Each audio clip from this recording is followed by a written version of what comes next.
The Man in a Case by Anton Chekhov. Welcome to MagicMingle. Today, we bring you a timeless tale by Anton Chekhov titled The Man in a Case. This thought-provoking story offers a fascinating glimpse into human behavior, fears, and how we confine ourselves to the cases of life. The story revolves around Byelikov, a reserved and overly cautious Greek teacher in a small town. Byelikov lives his life wrapped in metaphorical cases, isolating himself from reality. He hides behind rules, traditions, and constant fear of breaking societal norms. His behavior earns him the respect of some but alienates him from others, as his extreme caution creates an oppressive atmosphere for everyone around him. When a lively and spirited woman named Varinka enters the picture, Byelikov begins to consider marriage for the first time. But his timid nature and obsession with rules lead to a series of misunderstandings, culminating in a scandal that shakes him to his core. This final humiliation drives Byelikov deeper into his shell, and ultimately he never recovers. Chekhov masterfully uses Byelikov's story to explore the larger question: how many of us live constrained by fear, routines, and societal expectations? Are we all in some way men in cases? In this video, we'll retell this classic tale in clear, modern English to make it accessible for everyone. It's not just a story, it's a reflection on life, freedom, and the choices we make. So, sit back, relax, and join us as we delve into The Man in a Case by Anton Chekhov. Don't forget to like, subscribe, and comment with your thoughts on the story. Let's explore this literary gem together. At the far end of the village of Myronositsko, two hunters spent the night in the barn of the elder Prokofy. One was Ivan Ivanovich, a veterinary surgeon with the unusual double-barreled surname Chimsha-Himalaysky, though everyone in the province simply called him Ivan Ivanovich. The other was Birkin, a schoolteacher well acquainted with the area from years of spending summers at Count P.'s estate. Ivan Ivanovich was tall and lean, with long mustaches. He sat outside the barn door, smoking his pipe in the moonlight. Birkin lay in the hay inside, unseen in the darkness. The two passed the time telling stories. One topic of conversation was the elder's wife, Movra, a smart, healthy woman who had never left her village. She had never seen a town or a railway and had spent the past decade mostly sitting by the stove, venturing out only at night. "There's nothing surprising about that," Birkin said. "Some people, by their nature, prefer isolation. It's as though they retreat into a shell, like a hermit crab or a snail. Maybe it's some ancient instinct, a throwback to when humans weren't social beings and lived alone in caves. Or perhaps it's just one of the many quirks of human nature. Who knows? I'm no expert in natural sciences. All I know is that people like Movra aren't unusual. Take my late colleague, Byelikov, the Greek teacher in our town, for example. He passed away 2 months ago, and I'm sure you've heard of him.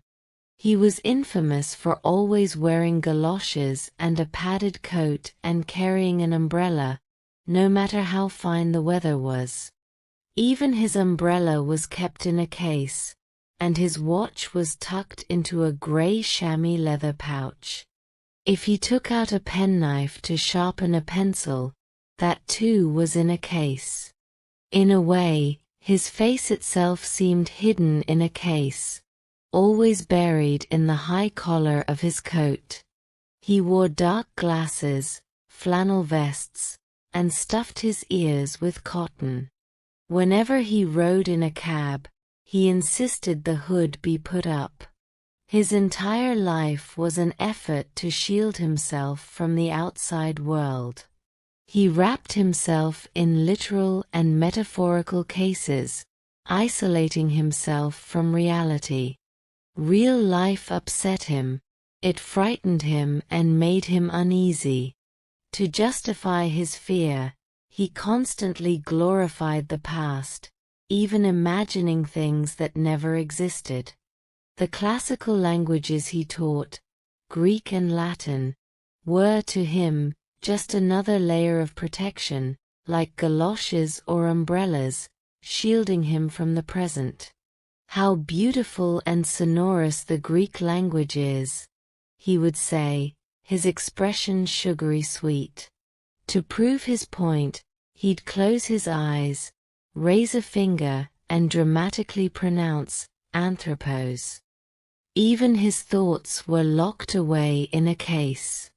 The only ideas he felt sure about were those found in government directives or articles that forbade something. For instance, if a decree banned boys from being on the streets after 9 o'clock, or if an article condemned romantic relationships, he found it perfectly clear. It was forbidden, and that was enough for him. But whenever something was permitted, like the opening of a reading room, a dramatic club, or a tea shop, it unsettled him. He'd shake his head and murmur, "It's fine, I suppose.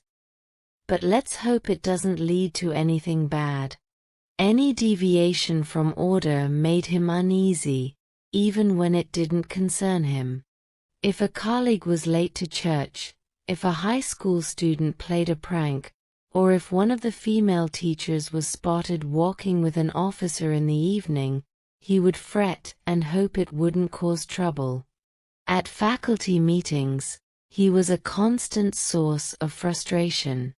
He'd drone on about the behavior of students and the chaos in classrooms. He worried endlessly that such things might catch the attention of the authorities. "Let's hope nothing comes of it," he'd sigh. He would push for students to be expelled for even minor infractions. For instance, he campaigned for Petrov to be removed from the 2nd grade and Yegorov from the 4th. With his constant sighing, gloomy demeanor, and small, pale face, he looked a bit like a polecat. He wore everyone down. Eventually, we caved to his demands. Petrov and Yegorov were expelled, even though most of us disagreed with it. Byelikov also had this strange habit of visiting our homes. He'd show up uninvited, sit in silence for an hour or two, and then leave without saying much. He called this maintaining good relations with colleagues. It was obvious he didn't enjoy these visits. He came only because he felt it was his duty. We teachers were all afraid of him. Even the headmaster was intimidated by him. Can you believe it?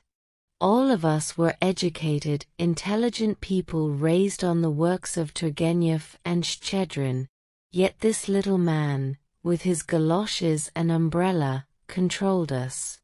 For 15 years, he ruled the high school like a tyrant. Actually, he ruled the entire town. Saturday night theatricals? The ladies stopped organizing them, terrified he might find out. The local clergy avoided eating meat or playing cards in his presence.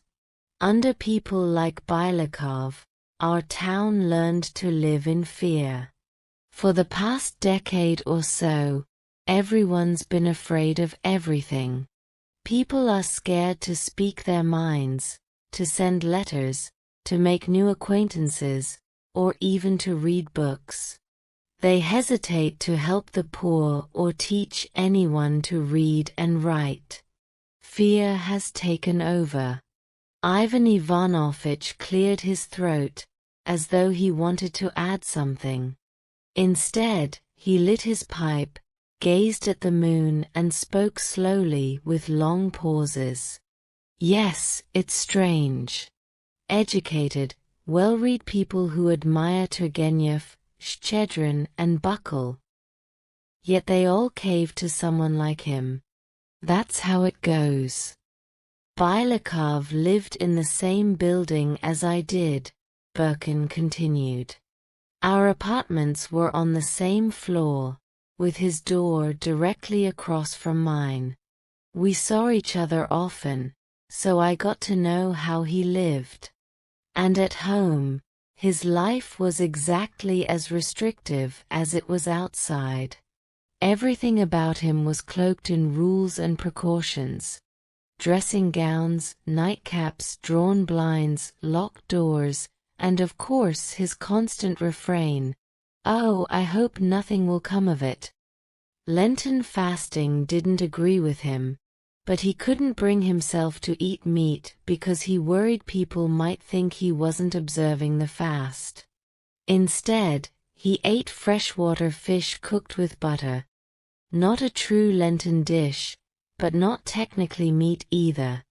He wouldn't hire a female servant for fear of gossip.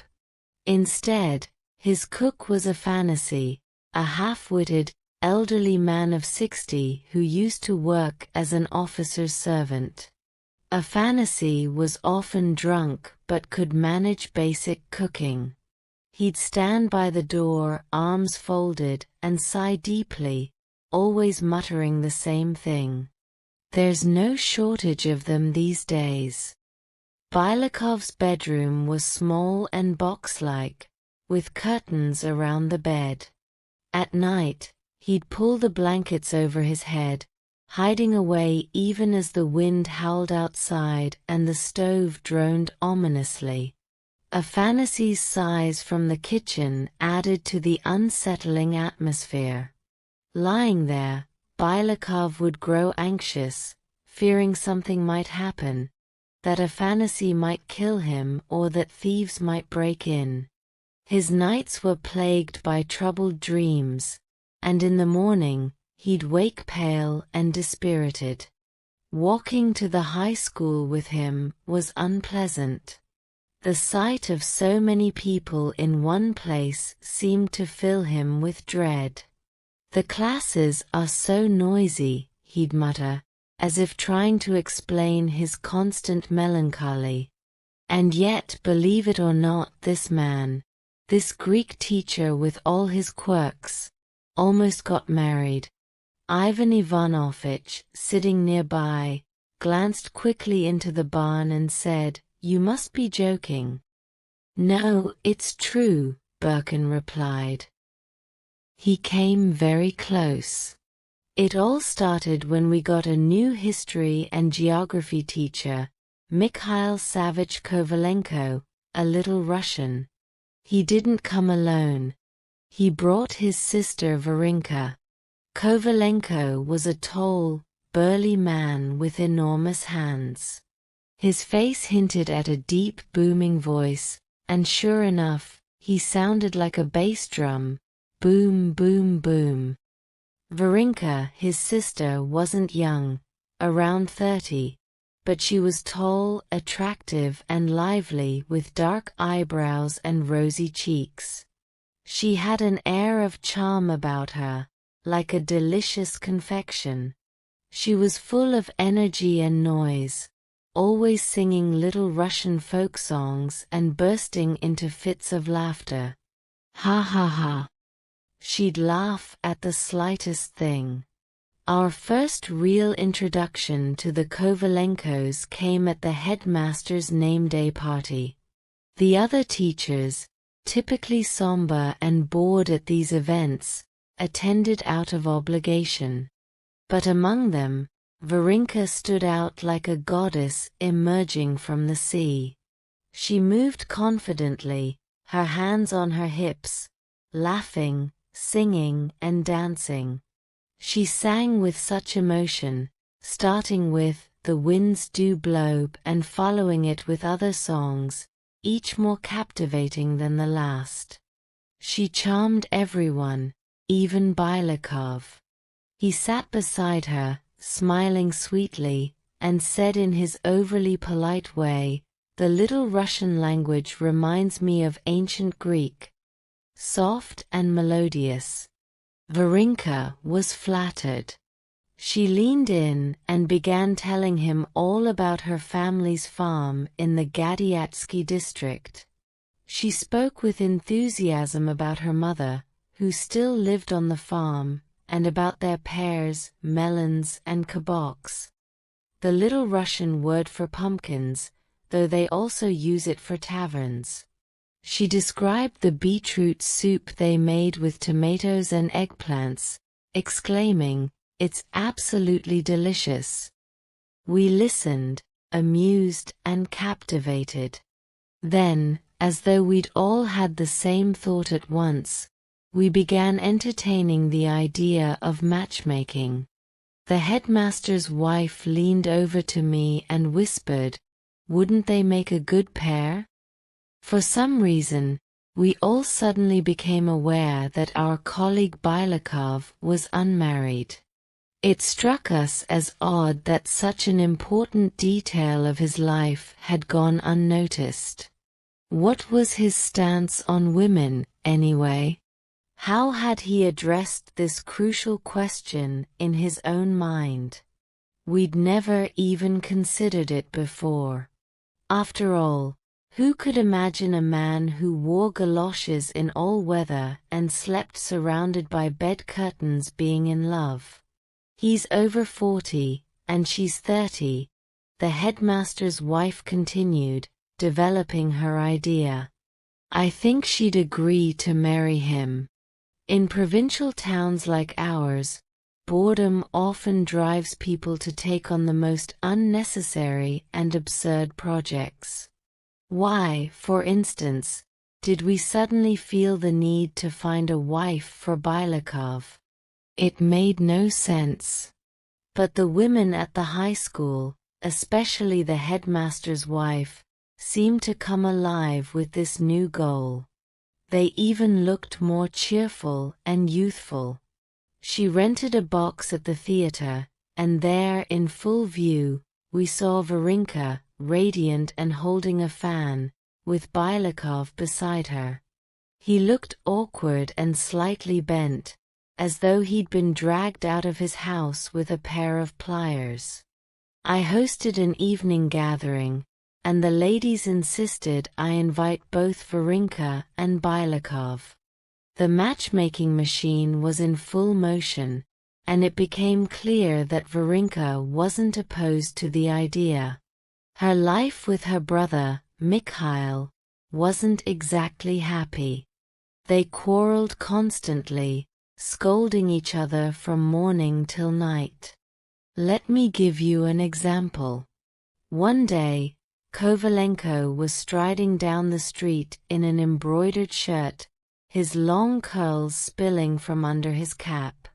He carried a bundle of books in one hand and a thick, knotted stick in the other. His sister followed behind, also holding books.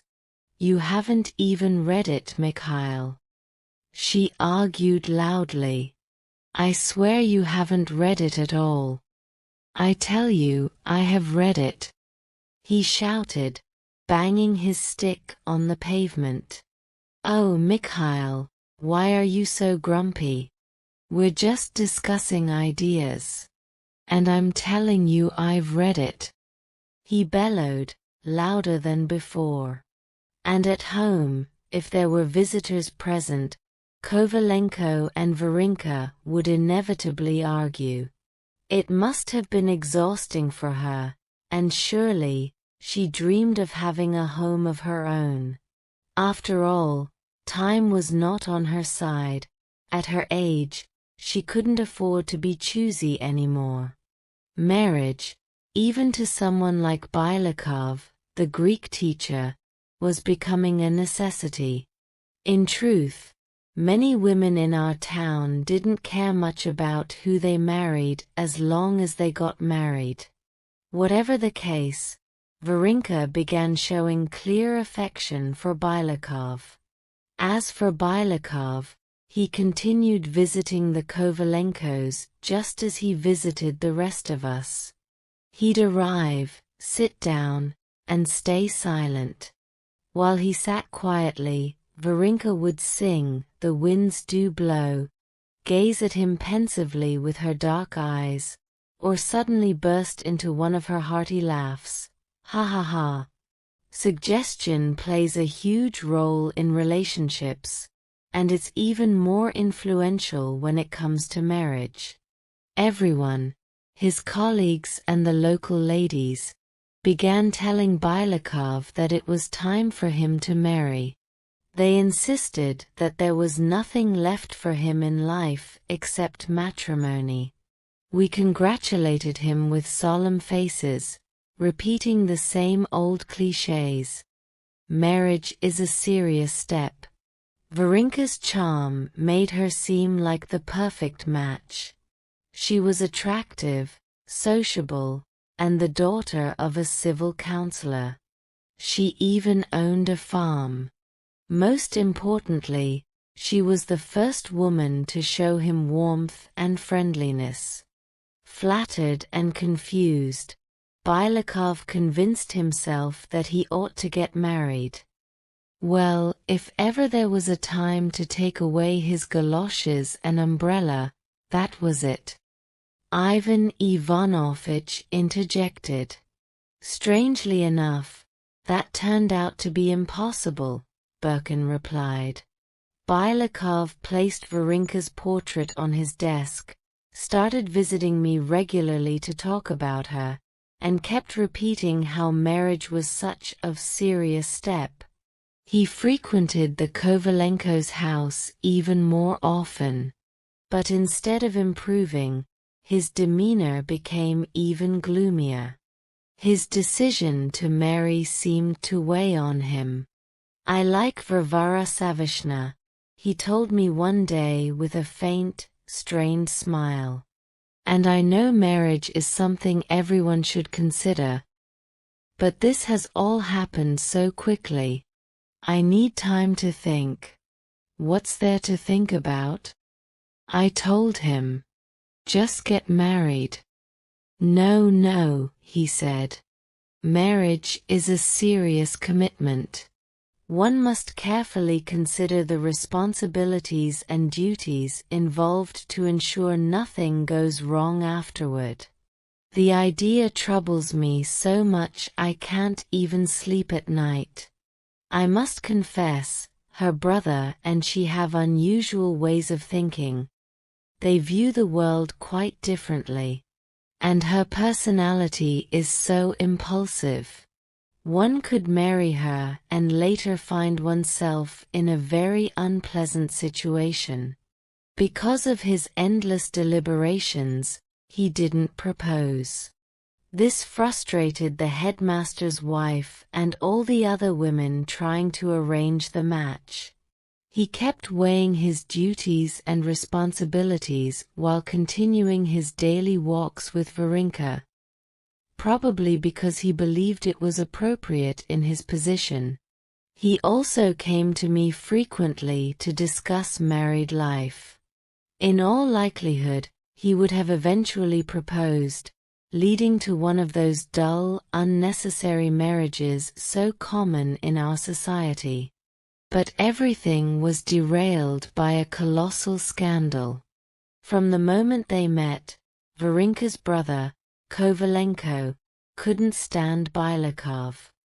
"I don't get it," Kovalenko would say to us, shrugging his broad shoulders. "How can you tolerate that pathetic sneak? Look at his nasty face. Ugh, how do you even live here? The air in this town is stifling and foul." And you call yourselves teachers? You're nothing but low-level clerks.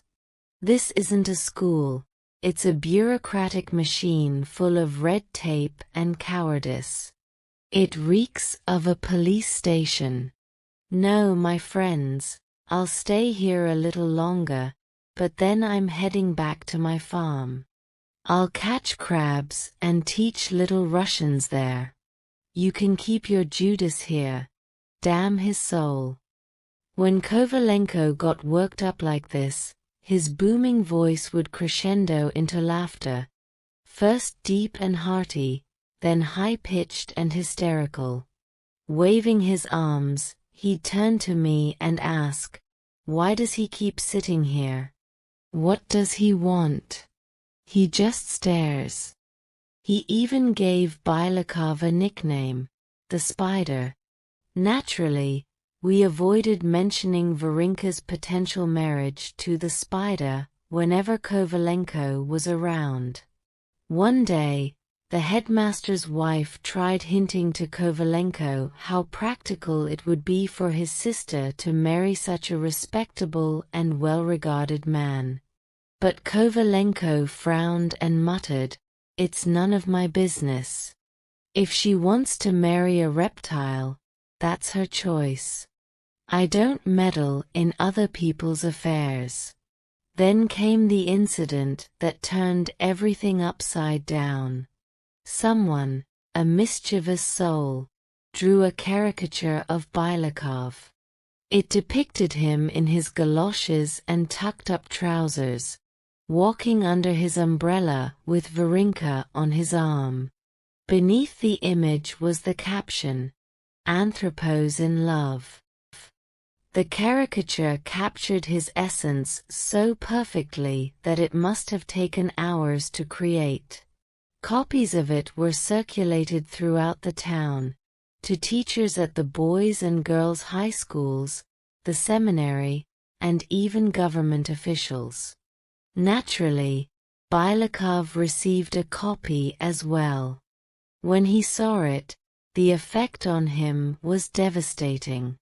On the 1st of May, a Sunday, we had all planned a group outing to the woods just beyond the town. The boys and teachers gathered at the high school to set off together. Byelikov came along, but his face was pale and his mood even darker than usual. "People are so cruel and malicious," he said, his lips trembling. I genuinely felt sorry for him.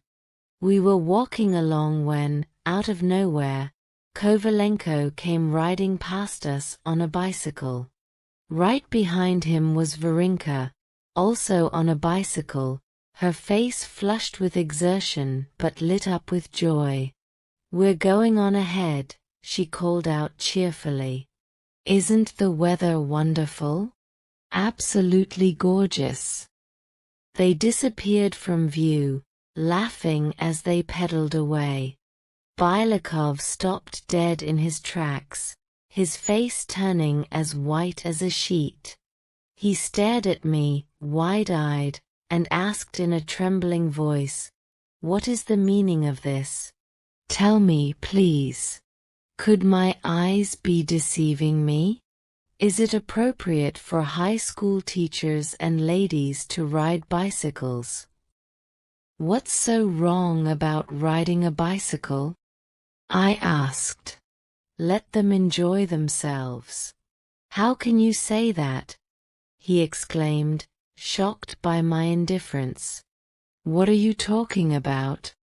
He was so disturbed that he refused to continue the walk and went straight home. The next day, he was visibly unwell.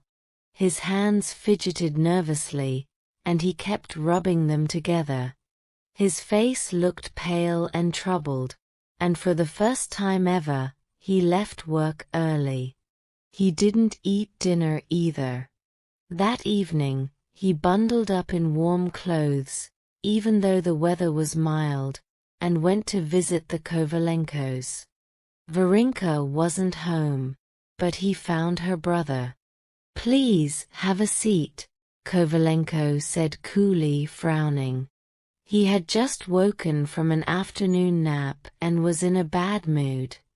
Byelikov sat in silence for 10 minutes before finally speaking. "I came to relieve my mind," he began. "Something very troubling has happened. Someone, a malicious person, has drawn an absurd caricature of me and another individual we both hold dear. I want to assure you I had no part in it. I've done nothing to deserve such ridicule and have always behaved as a gentleman." Kovalenko sat silently, his expression unchanged. After waiting for a response, Byelikov continued in a slow, mournful tone. "There's something else I need to discuss. As your senior colleague, I feel it's my duty to offer you some advice.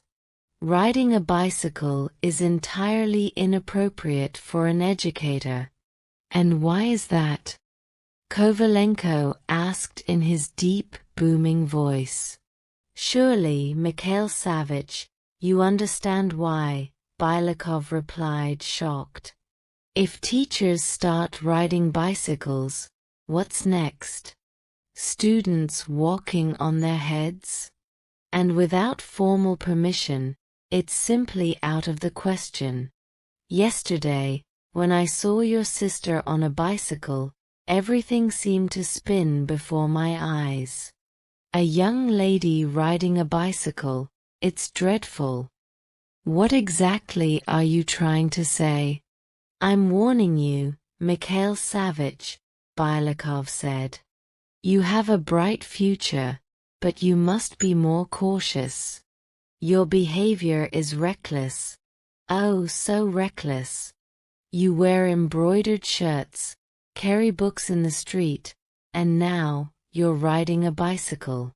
The headmaster will hear about this, and it will reach the higher authorities. Do you think that will end well?"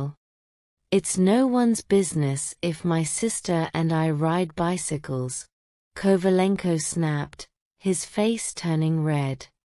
"And anyone who meddles in my private affairs can go straight to hell." Byelikov turned pale and stood up. "If you use that tone, I can't continue this conversation," he said. "And I must ask you never to speak disrespectfully of our superiors in my presence. It's important to show respect for authority." "What disrespect?"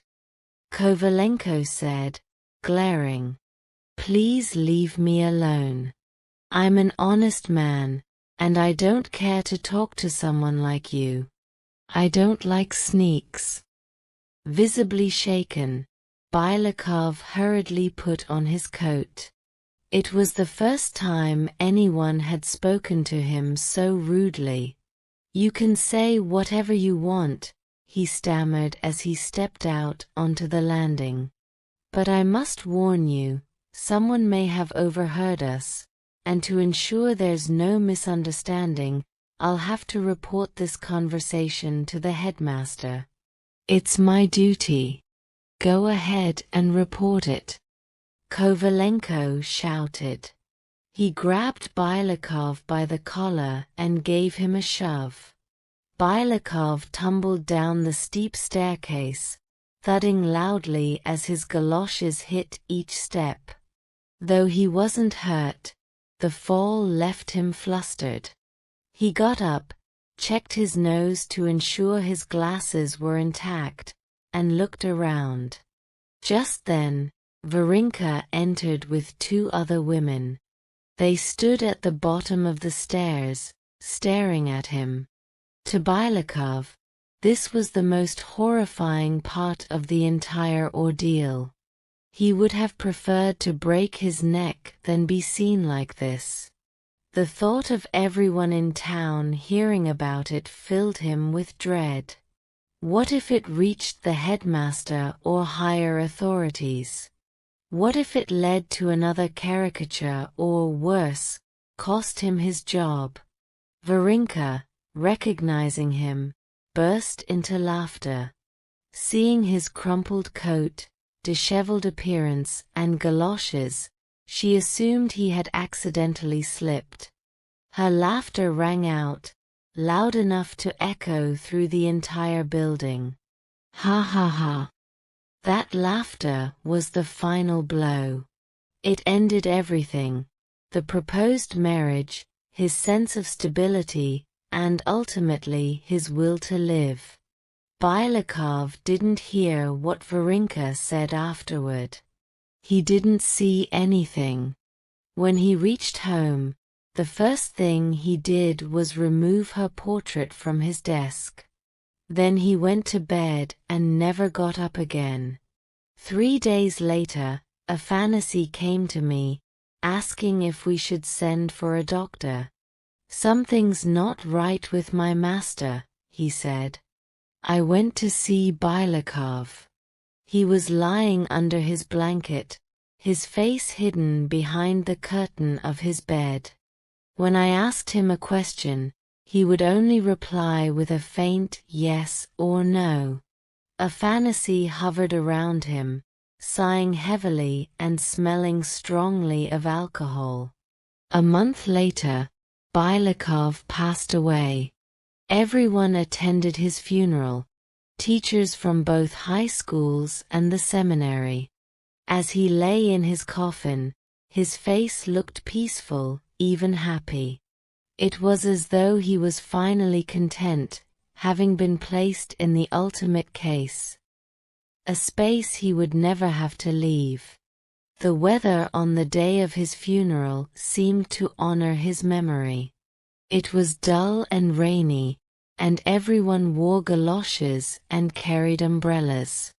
Varinka was there too. As they lowered his coffin into the grave, she burst into tears. I've noticed that little Russian women are either laughing or crying. There's never an in-between with them. One must admit, Birkin began, that burying someone like Byelikov feels like a relief. On the way back from the cemetery, we kept appropriately solemn expressions, wearing the kind of reserved, respectful faces one associates with Lent. But deep down, there was an unmistakable sense of freedom. It was a feeling that brought me back to childhood, those rare moments when the adults left the house, and we ran around the garden, savoring the brief, exhilarating taste of freedom. Ah, freedom! Even the slightest hint or hope of it gives wings to the soul, doesn't it? We returned from the cemetery in good spirits, but within a week, life returned to the way it had been before: dreary, oppressive, and utterly senseless. It wasn't a life restricted by government rules, but neither was it truly free. And though we had buried Byelikov, how many more men in cases were still around? How many more will there be in the future? That's exactly how it is, Ivan Ivanovich agreed as he lit his pipe. How many more of them there will be? Birkin repeated. The schoolmaster came out of the barn just then. He was a short, stocky man with a long black beard that reached his waist and a completely bald head. His 2 dogs followed him out. "What a beautiful moon," he said, glancing up at the sky. It was midnight. On the right, the entire village stretched out before them, a long street extending 4 miles into the distance. Everything was still and silent, blanketed in deep slumber. There wasn't a sound, not even the faintest movement. It was almost impossible to believe that nature could be so completely at peace. In the moonlight, the sight of the broad, quiet village street, with its cottages, haystacks, and sleeping willow trees, brought a deep calm to the soul. There was something gentle and melancholy in that stillness, a sense that the stars above were gazing down with tenderness. In moments like these, it felt as though there was no evil in the world, and everything was just as it should be. To the left, the open countryside began at the edge of the village, stretching all the way to the horizon. It was bathed in the same silver moonlight, utterly silent and unmoving. "Yes, that's exactly how it is," Ivan Ivanovitch repeated, breaking the silence. "And isn't the way we live in town, crammed into airless, crowded spaces, spending our days writing useless reports or playing card games, just another kind of case? Think about it. Spending our whole lives surrounded by trivial, petty men and foolish, idle women, talking about nonsense and listening to more of the same. Doesn't that trap us too? If you'd like, I can tell you a story that really brings this point home." "No, let's save it for tomorrow," Birkin said. "It's time to get some sleep." They went back inside the barn and lay down on the hay. Both of them pulled blankets over themselves and began to drift off. But then, faint footsteps broke the silence, soft and light patter-patter, followed by a pause, then the sound of footsteps again. The dogs growled softly. "That's just Mavra," Birkin murmured. The footsteps faded away. "You see," Ivan Ivanovitch muttered, turning over onto his side. "We hear their lies, and we know they lie. They insult us, humiliate us, and call us fools for tolerating it. But what do? We endure it. We smile, we lie in return. All for a crust of bread, a warm corner, or a worthless title in some meaningless job. No, we can't keep living like this." "You're off on another tangent, Ivan Ivanovitch," said the schoolmaster, half asleep. "Let's get some rest." Within 10 minutes, Birkin was snoring softly. But Ivan Ivanovitch couldn't sleep. He sighed heavily, tossing and turning on the hay before finally getting up. He stepped outside once more, sat in the doorway, and lit his pipe, staring into the tranquil night. Thank you for listening. Like, subscribe, and share our channel Magic Mingle with your friends to enjoy more magical stories.